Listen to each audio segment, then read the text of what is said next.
Hi everyone, it's Miss Kristin here at Town Hall, and it's time for ArtVentures. So I hope you're ready to create something. If you didn't get a chance to check, today we're going to be making a caterpillar, and we're going to be using rocks.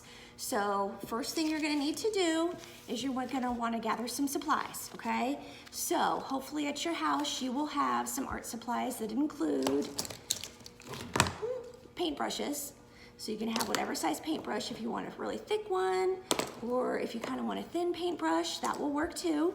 You will need to have paint, whatever colors you like, and you're going to need to have rocks. Now, the caterpillar that I'm going to make is going to be about 6 rocks. You can do however long of a caterpillar you want.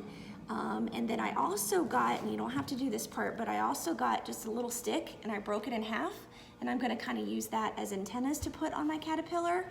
So if you're going to do something like that, that means you're going to need to have glue. Now I have a hot glue gun here at my work. If you do not have that, I would say maybe some squeezable glue would work best for you, okay? Next thing that you're going to want to do is make sure that you get permission, okay? Because remember, anytime you're going to do paint especially, you want to make sure mom and dad don't care, because sometimes paint is messy. So since it's messy, what does that mean? Do you want to wear a fancy dress? Do you want to wear a shirt and tie? You want to wear something that can get messy, right? Now remember, you're going to get it on your hands and fingers too, and that's fine. You can wash your hands when you're finished. Now, make sure you also have a paper towel, so that way if you are changing colors, you can use this to wipe up the paint that's on your paintbrush before you switch colors. And then I also like to usually have a cup of water so I can kind of dip my paintbrush in there. And then you also want to make sure that you cover your table. See, we always have a nice little covering, and see all the paint messes that are on here, it's because we keep using it over and over again. So maybe if you have like an old sheet at your house, or I kind of use those old tablecloths. You know how sometimes for holidays, like 4th of July, your parents might get like a tablecloth that has red, white, and blue on it and stars. So maybe you could say, hey, we didn't use that last year. Can I maybe use it as my art mat? And then you can just reuse it and use it over and over again. And then you want to make sure that you have your imagination, right? Because imagination does what? Helps you create. And remember, creativity is all you. So you can do whatever you want. Make this caterpillar look however you want. You could have it be all yellow, all green, all purple. You could have it be 8,000 different colors. You could draw decorations on it. You can make a polka dot section, a striped section. You can make your caterpillar look like something, like if you have like a favorite character, okay? So first things first, you need to start painting your rocks. So I have just a whole bunch of different colors. Really no method as to why I chose these colors. I just dumped some colors out. You can see I kind of went a little crazy with the green, so you kind of have to be a little slow when you pour, okay? So apparently I needed my mom here to help me, but it's all right. I didn't get it on the floor, so that's the good thing, right? And so pretty much you just got to jump right into it. So go ahead and grab your rocks, and they can be however big or small you want. I collected these at my work, and some of them were kind of buried in the dirt, so I had to get a little dirty grabbing them. So these might not be like my all-time favorite rock shapes or sizes, but I didn't have much time to go on a really cool rock hunt. So it is what it is, right? So green, and then you're gonna set this off aside to dry. And then look, I'm already getting messy, see? Now am I wiping my paint on my shirt? I'm wiping it on my paper towel, okay? But if you are smart, you might even have like a paint apron. So you could just kind of maybe wipe it on that if you're allowed to, right? So looks like summer's here. We have some really hot days, so I hope you guys are finding stuff to kind of keep you cool. Something that's fun to do that maybe you like to do already, or maybe you've never done before, is to go creeking. Do you guys know what that is? Because creeking would be a good place to find rocks.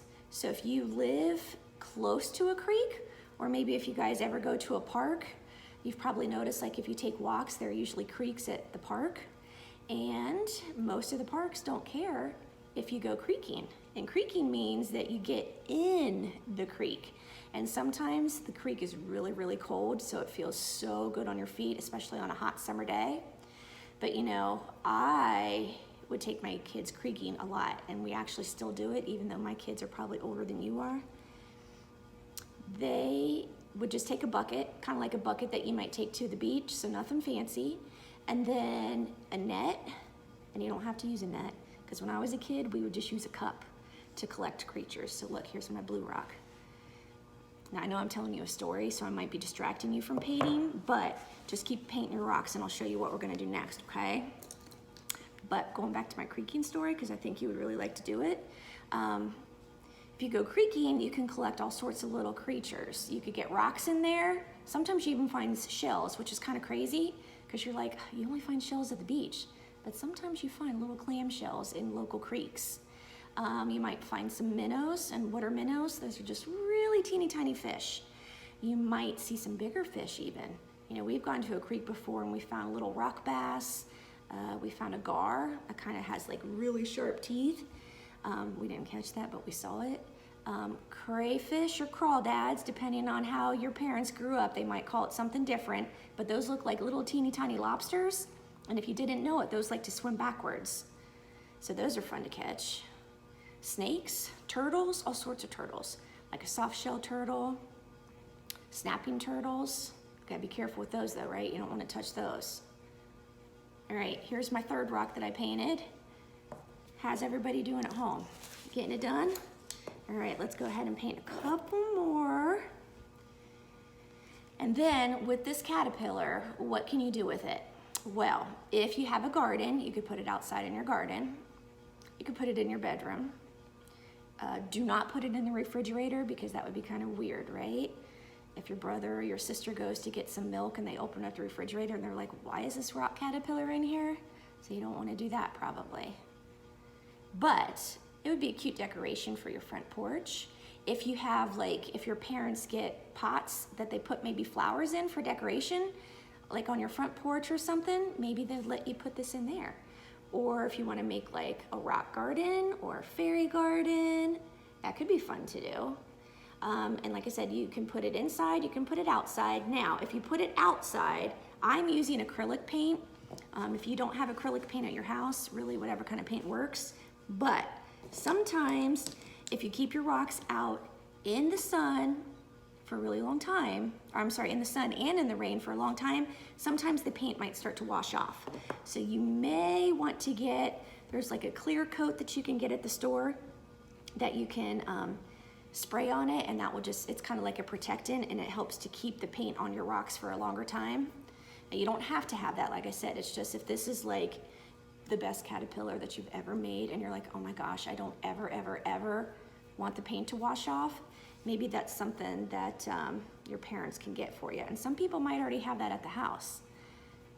But it's just, like I said, just a clear coat. It comes in like a can that looks kind of like spray paint, and you definitely want to have an adult help you do it.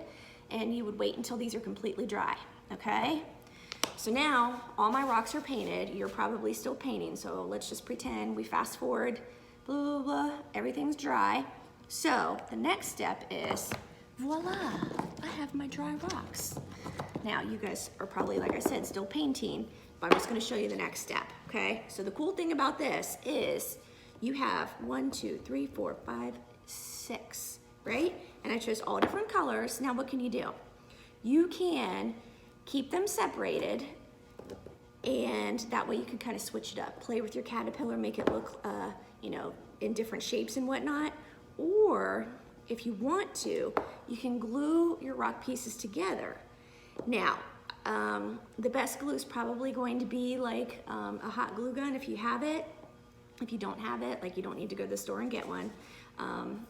But that's what I'm gonna do. Like I said, because I've got those sticks and I wanted to go ahead and kind of make it look like I had little antennas, I think I'm gonna do orange for my face. And I brought white so I could put some eyes on here. Now, I like to take the bottom or the handle part of my paintbrush and use that to dip in another color. And I'm just gonna put little circle eyes on here. Now, do you have to put eyes on your caterpillar? No. Why don't you have to do that? Because this is your art, right? You can do whatever you want. So I have little eyes, and then I guess I could have done yellow too. Then what I'm gonna do is I'm gonna take my hot glue gun. Like I said, this is only if you want to try to glue antennas on. I'm just gonna squeeze 2 little droplets, or a lot of droplets, that just made me jump, droplets of glue, and stick my little antennas in here.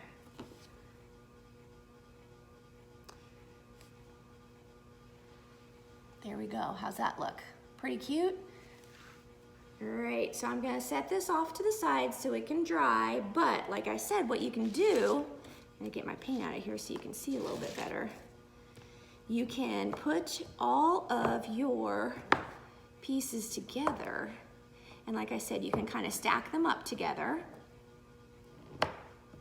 lean them, stack them, or have them fall over. Leaning and stacking is probably better than making them fall over, right? And then, like I said, if you want to glue them together so they always stay the same way, you can, and then put your face on there. So I think I'm going to glue my face down because I think that would be fun to do. Like I said, you're going to need to let this dry if you're going to try to do gluing like I am. So you just want to make sure it's completely dry before you decide to move it. But so here is my caterpillar head with antennas, not antlers, glued to the blue part of the body. And it's cool that I have all these different colors because, like I said, if I don't glue it together, I can kind of change it up. And then, like I had mentioned, what you could also do is take a piece of rock or one of your painted rocks, and then you could do a design on it. So let's see, maybe we could do, I guess we could just do like little polka dots, right? So I'm taking the end of my paintbrush and just making little dots on here. See that? Now, do you have to do that? No, if you want to keep them a solid color, that's fine too. But that's just another way to just kind of make this look nice and fancy. So let me get this together one more time for you, for your viewing pleasure at home. This is a weird shaped rock. It is like not good to balance. Keeps falling down on me. See? My goodness gracious. I need like a rock expert here. You guys rock experts at home? Okay, nobody breathe, nobody sneeze. I've got my caterpillar together.